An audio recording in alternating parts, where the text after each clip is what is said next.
Shalom saudara, hari ini saya mengajak kita untuk sama-sama belajar firman Tuhan. Sebelumnya mari kita berdoa. Tuhan adalah Bapa kami yang di surga, saat ini kami serahkan diri kami ya Tuhan untuk belajar firman Tuhan. Biarlah Tuhan berikan kepada kami telinga untuk mendengar, hati yang siap untuk melakukan, dan kaki yang siap ya Tuhan untuk boleh berjalan sesuai dengan firman-Mu. Kami serahkan diri kami, biarlah Tuhan yang boleh memimpin kami. Dalam nama Yesus Kristus kami berdoa. Amin. Ya, saudara, hari ini saya datang untuk menjawab sebuah pertanyaan, yakni mengapa Tuhan Yesus naik ke surga? Nah, saudara, pada waktu hari Minggu saya dengan Gay Astri bercanda ya. Bagaimana menjawab mengapa Tuhan Yesus naik ke surga? Nah, kami bercanda, jawabannya sebenarnya sangat mudah, sangat sederhana. Kira-kira apa saudara? Kira-kira begini ya, mengapa Tuhan Yesus naik ke surga? Jawabannya adalah ketika saudara pulang ke surga nanti, saudara tanya sama Tuhan Yesus. Tuhan Yesus, kenapa Tuhan waktu itu naik ke surga? Nah, Tuhan Yesus jawab deh. Nah, dapatlah jawaban saudara. Mudah bukan? Dan khotbah saya selesai.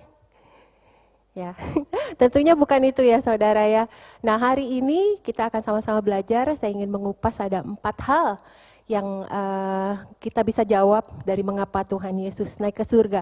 Tentunya banyak ya saudara, tapi 4 poin ini yang ingin saya angkat menjadi pembelajaran untuk kita.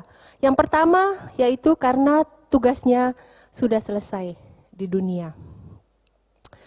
Nah, saya mengajak kita lihat dari foto yang ada di sini. Belakangan saya suka menonton acara ini di YouTube. Ini merupakan acara TV Korea. Kira-kira 4 tahun yang lalu, tapi ditayangkan terus di YouTube dari KBS gitu ya. Nah, ini adalah acara realita show yang mengupas akan kehidupan daripada masyarakat yang ada di Korea. Dan kebetulan tema yang waktu itu saya lihat judulnya My Husband Hates My Eldest Son. Bagaimana suaminya itu membenci anak pertamanya. Dari judulnya saja aneh ya saudara ya. Mungkin kita berpikir kok bisa. Tapi memang nyata di dalam kehidupan sehari-hari saya juga melihat bagaimana orang tua bisa melakukan favoritisme ya kepada anaknya, salah satu anaknya. Jika punya anak lebih dari 1, maka biasanya kadang-kadang bisa sayang anak pertamanya saja atau sayang anak keduanya saja, lebih sayang. Atau anak ketiganya saja. Dan membenci, kalau di sini ekstrimnya membenci anak yang pertama. Sehingga waktu saya lihat itu saya sempat sampai nangis-nangis ya, karena kasihan sekali anaknya. Dia seringkali melakukan hal yang kecil, kesalahan yang kecil langsung dimarahin oleh papanya. Bahkan ketika yang salah, yang kecil, dia yang dimarahi. Sungguh saudara, bagaimana realita itu mungkin memang sering kali terjadi di dalam kehidupan kita sehari-hari. Nah, kenapa saya mengangkat kisah ini? Kalau kita melihat kisah Tuhan Yesus, sebenarnya ada yang memandang dari sudut pandang ini. Sepertinya Allah melakukan favoritisme terhadap kita manusia, sehingga dia mengorbankan anaknya yang tunggal untuk diutus menderita ke dalam dunia untuk menebus kita anak-anak angkatnya. Ya, kalau kita pandang dari sudut itu, ini menjadi topik perdebatan yang cukup sengit, baik dengan agama lain maupun di kalangan Kristen sendiri, yang menyatakan kalau Allah Bapa itu maha kuasa, kenapa dia harus membunuh anaknya sendiri untuk anak yang lainnya?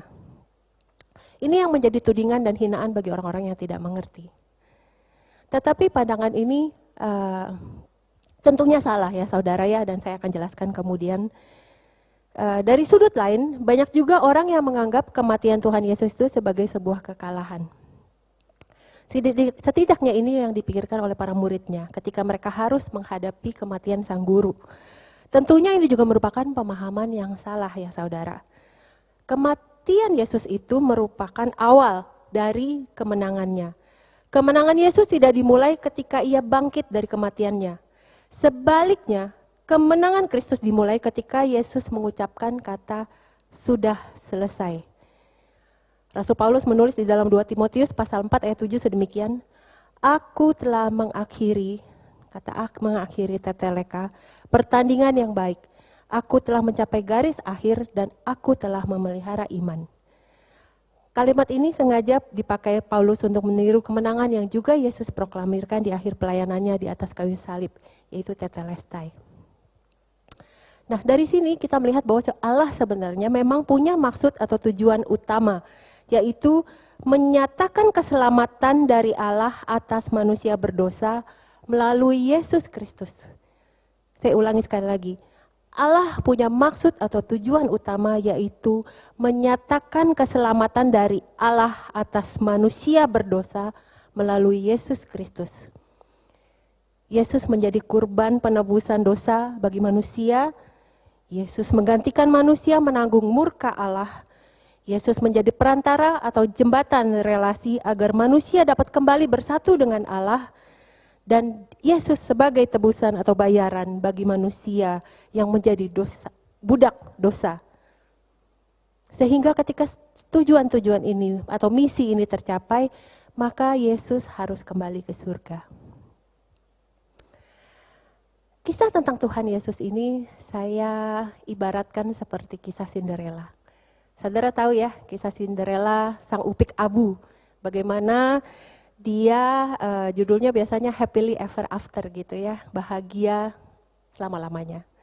Bagaimana dia mengalami banyak penderitaan dari ibu tiri, dari saudari tiri, tapi kemudian mengalami akhir yang bahagia bersama dengan pangeran.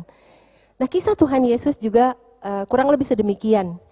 Tuhan Yesus mengalami banyak penderitaan di dalam dunia, dia sempat berakhir tragis, dia mengalami kematian, dia terbunuh di kayu salib.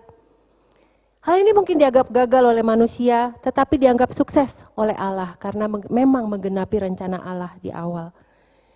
Dia bangkit kemudian di hari ketiga dan kemudian naik ke surga, kembali kepada Bapa di hari yang ke-40.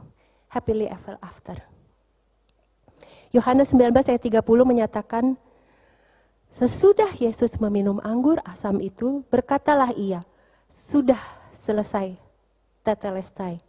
Lalu ia menundukkan kepalanya dan menyerahkan nyawanya. Yesus telah menyelesaikan tugasnya di dunia ini.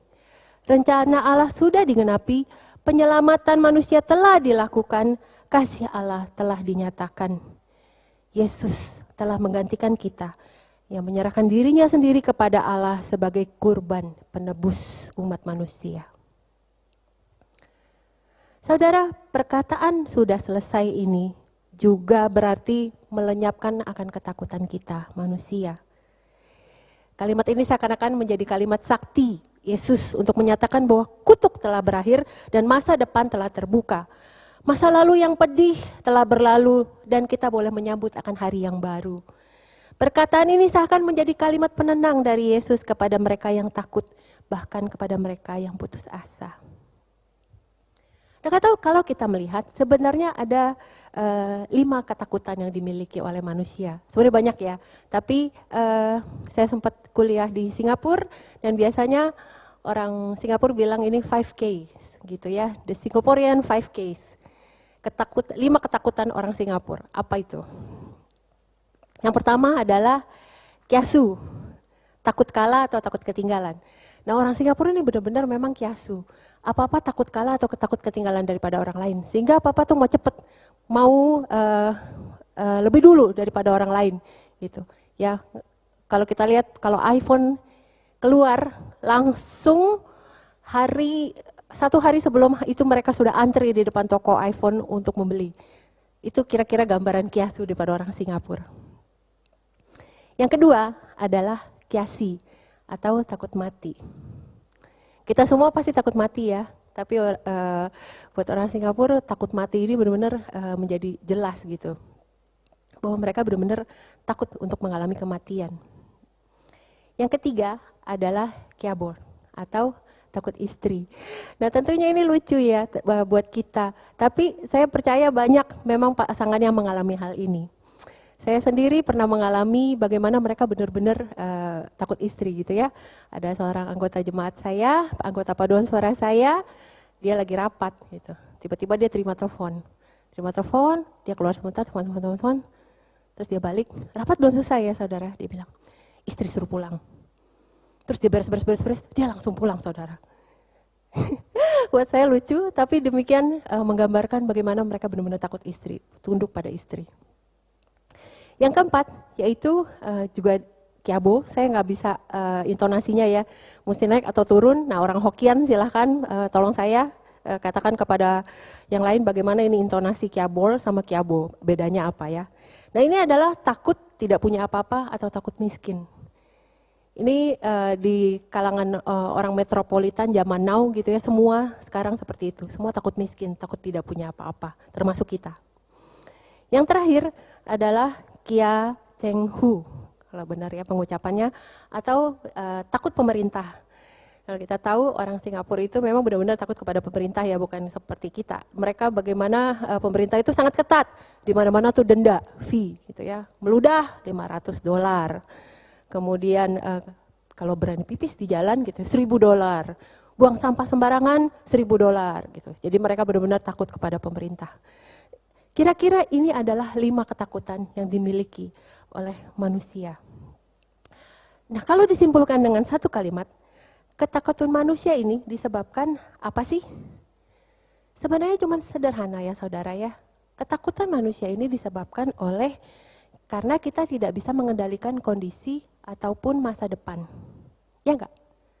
Ketakutan kita karena kita tidak bisa mengendalikan kondisi ataupun masa depan. Kita tidak tahu kapan kita mati, kita tidak tahu kapan kita jatuh miskin, kita tidak tahu kapan kita jadi mendadak sakit. Kita tidak bisa mengendalikan masa depan, karena itulah kita takut. Hari esok itu menjadi misteri, dan kekosongan itu menjadi ketakutan bagi hidup kita. Apalagi ini sangat nyata ya ketika di masa pandemi ini.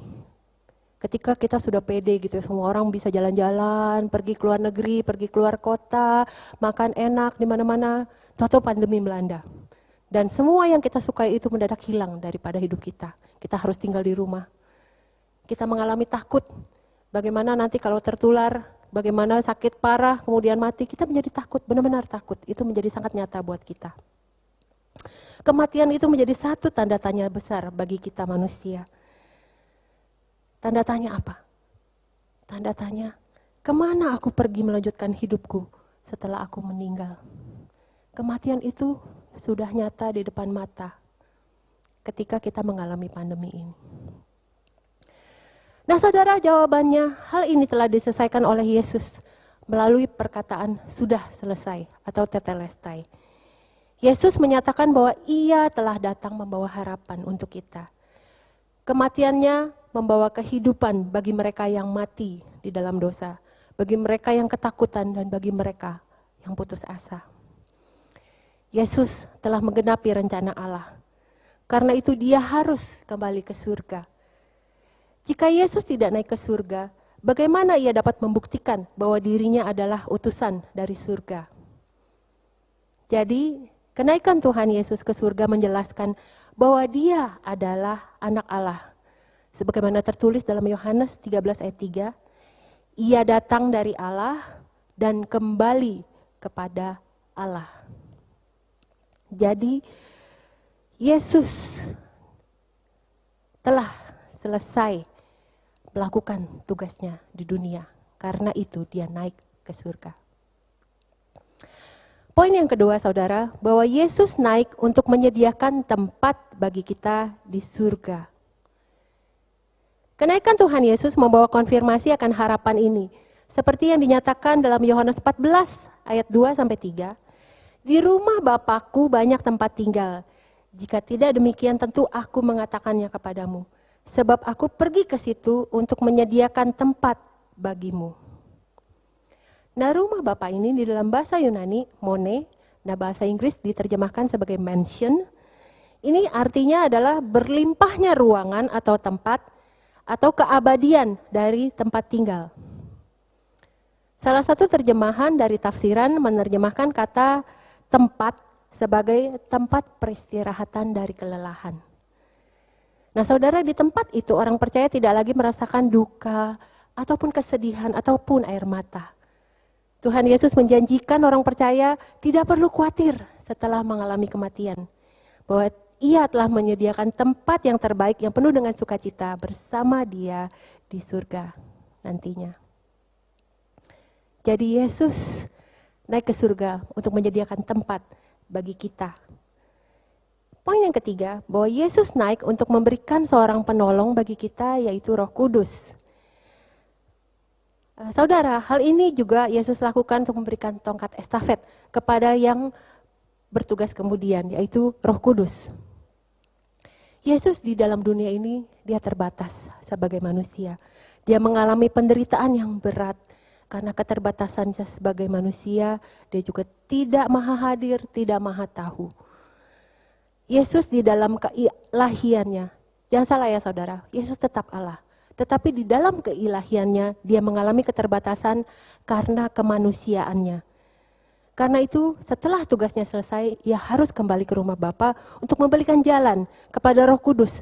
Roh Kudus yang maha hadir, yang maha kuasa untuk membuat kita orang percaya dan membantu kita orang percaya dan membuat orang percaya kepada Bapa. Sebagaimana tertulis dalam Yohanes 14 ayat 17 dan ayat 16 ayat 7 sedemikian, adalah lebih berguna bagi kamu jika aku pergi. Sebab jikalau aku tidak pergi, penghibur itu tidak akan datang kepadamu.